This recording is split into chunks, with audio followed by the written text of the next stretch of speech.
everybody. I hope you're having a good week. I've had a pretty good couple of weeks, sort of. Yes, I mean, kind of. Mostly. This past week, we got out of school Monday, Tuesday, and Wednesday for flu. The flu's been going around. It's been pretty bad. We had gotten out for 2 days, like 2 weeks ago, I guess. And everybody was still sick after that, and it was a thing. So I'm gonna sneeze. Hang on.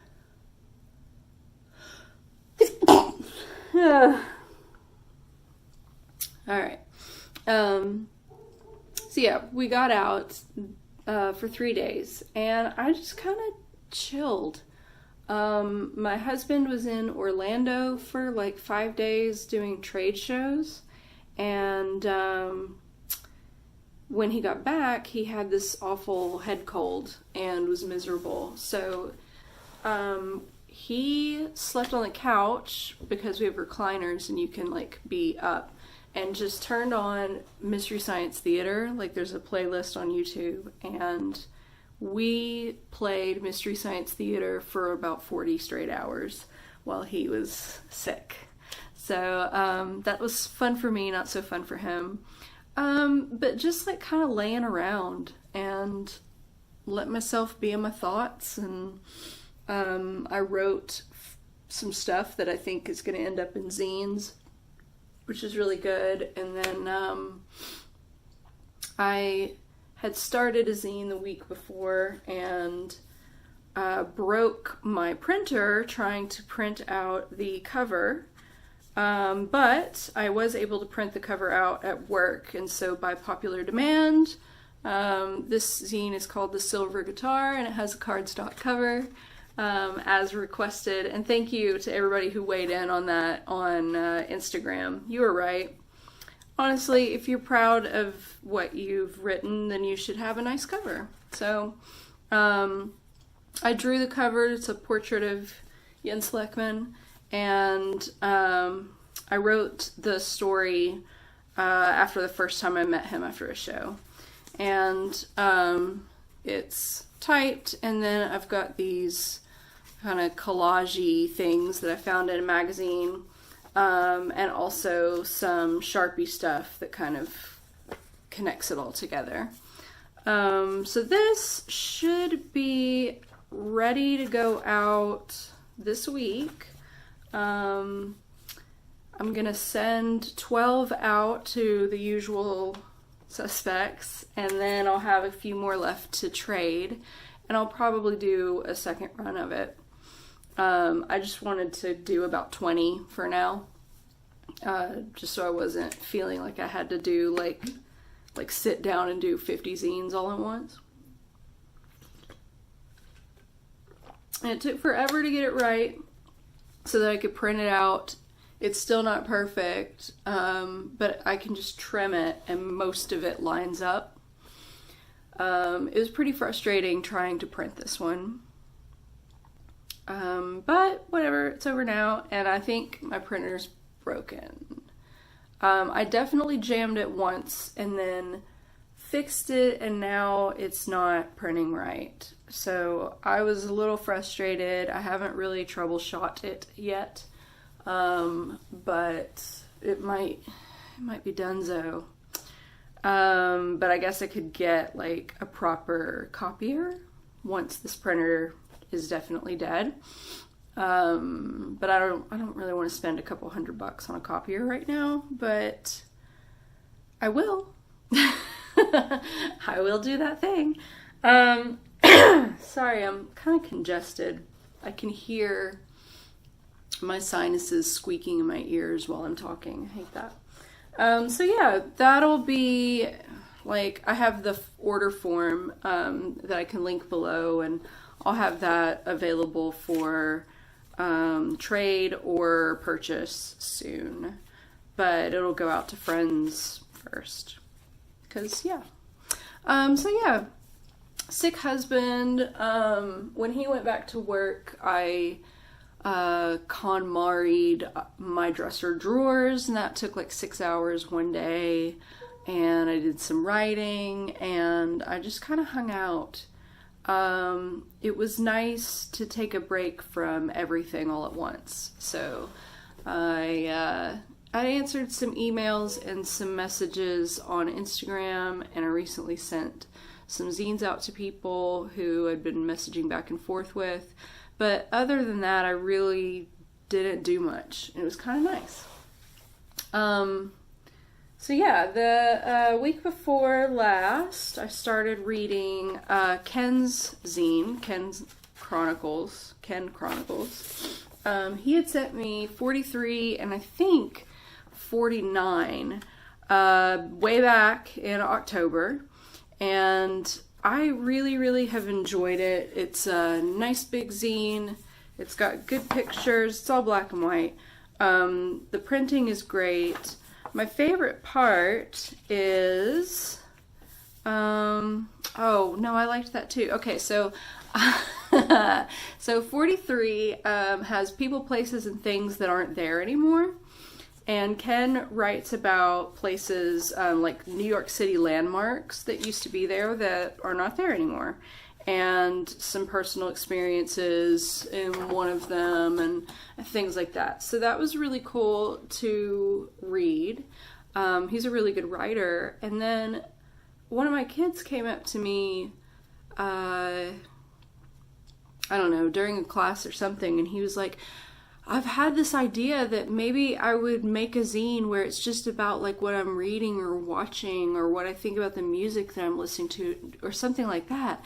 And I was like, oh, it's so odd that you mentioned that, because I have these zines with me. And there's a section where this guy does it called What I've Been Blank Lately. And I really enjoyed reading the different things he's been blanking. So it'll be like documentaries he's been watching, books or zines that he's been reading, some comics maybe. And it's just like a nice little segment, you know? Just, I don't know, he has good opinions. Like, he doesn't mince words, but he's not mean. He's just honest, and I like that. I like that a lot. So, I really enjoyed that, and I wasn't done with number 43. It might have been 46. The reason I can't remember is because I let my student borrow it, because I was like, look at what this guy is doing. It might be something that, you know, you could kind of riff off of and see what you want to make yours about. And he was like, oh, okay. And I don't know if he was like surprised that I thought it was a good idea, or surprised that I had something like what he was talking about in my backpack at the time, or what it was. But he looked kind of surprised, kind of shocked when I was like, here, take this zine. So I'm probably not going to get it back, which sucks because I didn't get the chance to read it. But I can hound that kid and see if he'll give it back to me. But that's how it goes sometimes. Sometimes you let somebody borrow something because it's good, and then it's so good that they don't want to give it back to you. So I really enjoyed number 43 of the Ken Chronicles, and I'm hoping to get the other one back. It's the one with the bee on the cover. I do remember that. It has a bee on the cover. But I didn't get a chance to read it at all, which is sad. So, yeah. So then the other thing I got in the mail recently, I got these from, hang on. Make sure that I get the name right. I'm pretty sure I know the name, but I want to make, yeah. Lucy Sullivan, LucySullivanUK.com. And these are like big kind of craft paper prints. I got these in a trade. And they're kind of like promotional material for a graphic novel that Lucy made. So, and it's called Barking. it says, let's see, barking. This is like a postcard with some info about it. It says it's a graphic novel by Lucy Sullivan. It's based on a personal experience of mental health crisis. The story of Alex, who finds herself hounded by a giant black dog. So, the pictures and the words and everything are cool, but it just kind of made me wish I had more. You know what I mean? Because it's like the kind of promo materials. But then I got this, and what I'm hoping is that there's a graphic novel in here, and then I can enjoy. Hell yeah. So yeah, awesome. That's perfect. So yeah, the zines that Lucy sent me are cool looking, but they really just made me want this, and now I have this. So I will check this out and let you know. But just from what I've seen in the illustrations in the zines that she sent, the artwork is gorgeous, and in like a kind of sinister way, which is right up my alley. So I'm excited about that. That's super. And then what else did I get? I got, my first zines from France. I got these in a trade, and after we did the trade, hang on. There's a note. Yeah. So after we did the trade, they sent me a message on Instagram, and they were like, I don't know if I made this clear, but when I said that I wanted to trade zines with you, I meant other people's zines that I have, and not my own. And my reaction to that was just kind of like, okay. And so I was wondering, like, do people feel uptight about, like, if you're trading zines with somebody, does it have to be their zine that they made, or can it just be something from their library and collection? I know that like a lot of people who get a lot of zines through trades or have a lot of zines sent to them to review will rehome zines, especially if it's something that like doesn't appeal to them, and they would just want to make sure somebody else gets to enjoy it. But also, if it's something that they really like and they really want somebody else to look at it. So kind of like with my student, you're like, here, have this. I know you would like it. And so I was wondering, like, do you care if somebody sends you someone else's zines in a trade for your zines? Does it matter to you? And if so, why? Because I don't think it matters. Like if it's a zine I don't already have, then I'm pretty excited to have it, So this one is called Everyday Magic number 2, Between. And it says wildoatsandnettles@gmail.com. So I'll have to look into that, who these people are. So this is a zine about magic, which, like, you would think, since it's called Everyday Magic, that's what it would be, but you never know. But it looks like something I would definitely be interested in. I will let you know if it sparks any kind of ideas that I can respond to in my own writing. I've been doing that a lot recently. I've been kind of writing about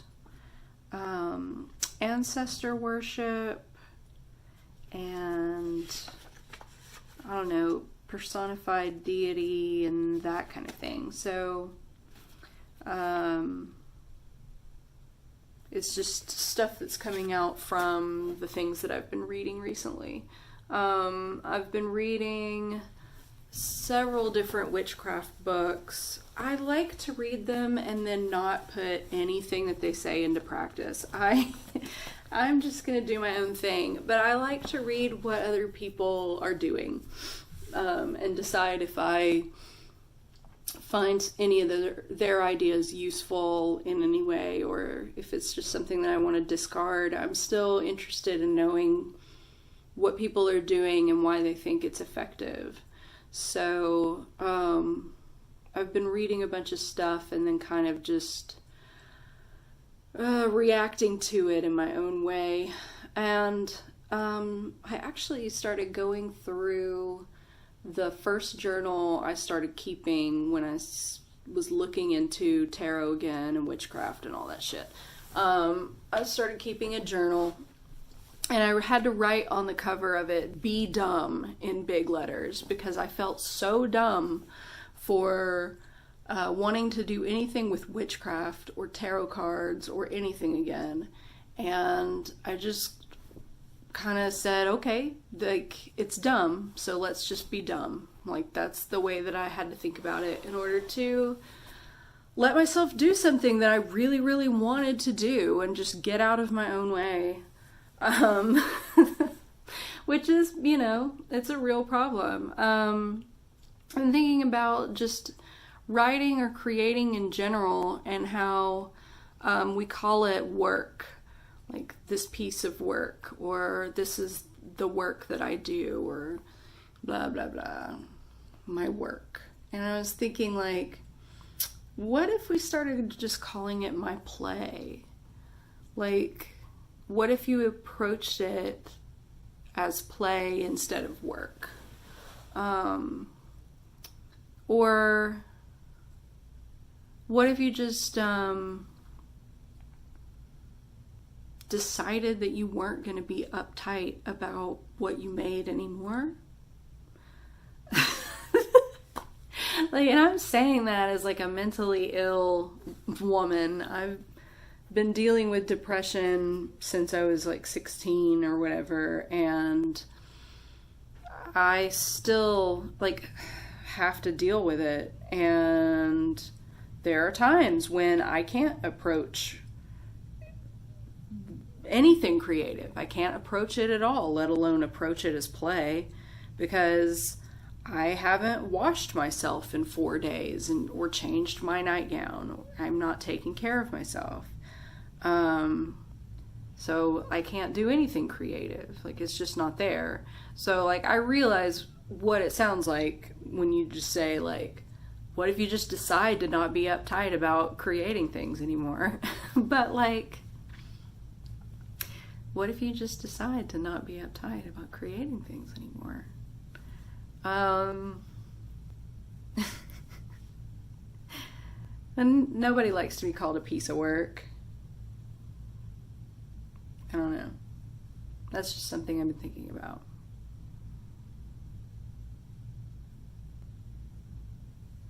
Anyway, the reason that I started that journal when I started thinking about messing around with tarot and shit again is because I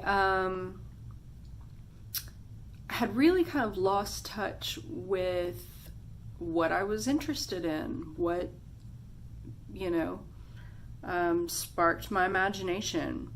And I wanted to kind of keep a record of stuff that was exciting, you know what I mean? And so a lot of it is just me asking questions. Like, I write it out. I'm like, you know, is it this? Am I interested in this? Do I believe this? Do I think this is true?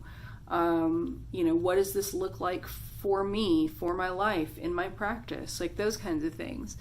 And I was looking through that journal, and it was really interesting because some of those questions are questions that I'm still asking. And some of those questions are questions that I actually have the answer to. And I don't know, it's really interesting to start doing something that you can look back on years later and go like, oh man, I forgot I ever felt that way. Or I forgot I was ever worried about that. Like, I've come a long way. So that was actually a pretty cool experience. There's some stuff in there that I think, like I did with Warglitter 1, I'll just photocopy and it'll be like handwritten directly from my journal because I liked it and I don't feel like it needs to change, so like why bother typing it out? I kind of like the handwritten stuff that is stuck in there. And I went through Warglitter 1 again, and it's so funny like how long and how hard I worked on that stuff, and then every single thing I wrote, I think I found a typo or 3, and it's just so annoying. And I'm sure there will be typos in the one that I'm about to send out, and I'm just like, oh my god. You just need distance, I think. You get too into it, and then you can't pan out and look at it from outside of yourself. But yeah, I was like, oh my god, like missed words, totally misspelled. Ugh. Anyway, what if I just didn't get uptight about the things that I make? So, yeah, it's been a good week in terms of creating things and kind of giving myself the opportunity to marinate on some ideas that are starting to look like they want to be seen, which is pretty cool. Last month I wasn't, like, I had all these ideas, but I was not feeling like writing them down, and I was like, this is never gonna happen. Like, I'm never actually gonna sit down and write this stuff. And now I'm like feeling like doing the thing, so it's coming. It's not gonna be quarterly like I thought it was, but I think it's okay. Like, I think it's okay to just do it when you're ready, when it's ready. I think it's okay to just not look at Instagram if you don't feel like it. And I think it's okay to just not post a video on YouTube if you're not feeling like it. And I think it's okay to just put your feet up, not worry about anybody else for a little while. It's fine. It'll work itself out later. Somebody sent me a zine recently, and there was a note tucked in it, and it said, hey, either keep this or review it. And I think it's the first time anybody's ever sent me a zine that I did not ask for with a note in it that said, please review this. And it made me heave this sigh of relief, because I realized, like, I feel a lot of pressure, or I was feeling a lot of pressure to review things that nobody, like, when the person sent it to me, they did not put in there, I want you to review this. It's really important to me that you review this. Most of the zines I get a note that says, thank you for the trade. And I was like, what if I don't need to beat myself up for not reviewing every single zine that gets sent to me? Like, what if it's okay if some of the zines that were sent to me were literally sent to me for trades and not for any other reason? So it seems so simple, but on that subject, if you're sending somebody a zine because you hope that they will review it, let them know that, because chances are they get a ton of zines, and even if they set up a trade with you and they sent you a zine and you sent them a zine, it doesn't mean that they remember why you sent them the zine that you sent them once it finally shows up. Like they might not know why you sent it. Like, just say, thanks for the trade, or I hope you'll review this, or whatever. You kind of need to let them know.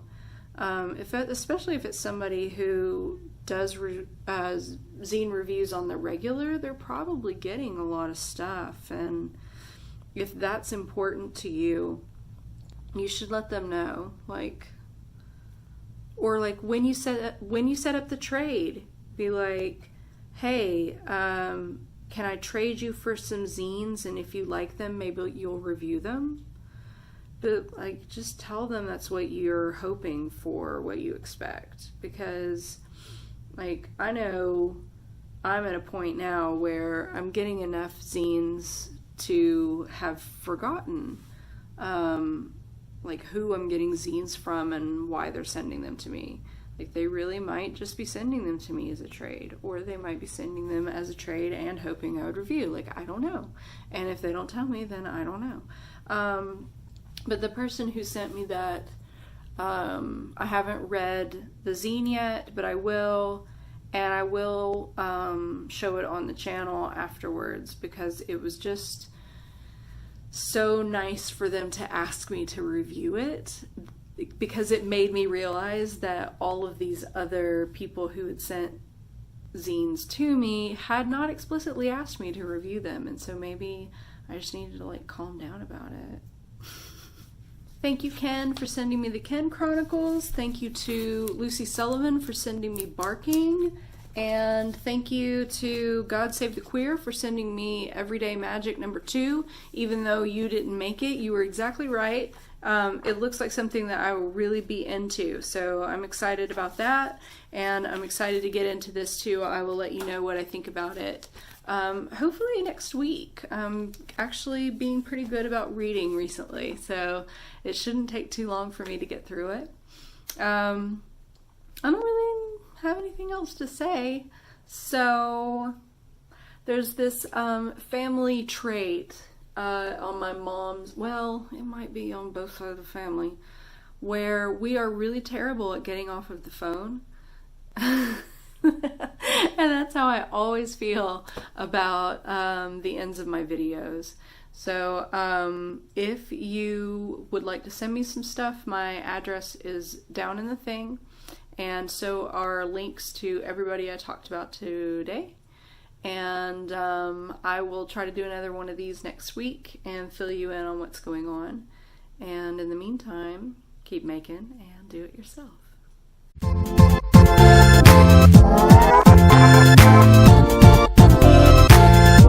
It's been a long time since I believed in magic.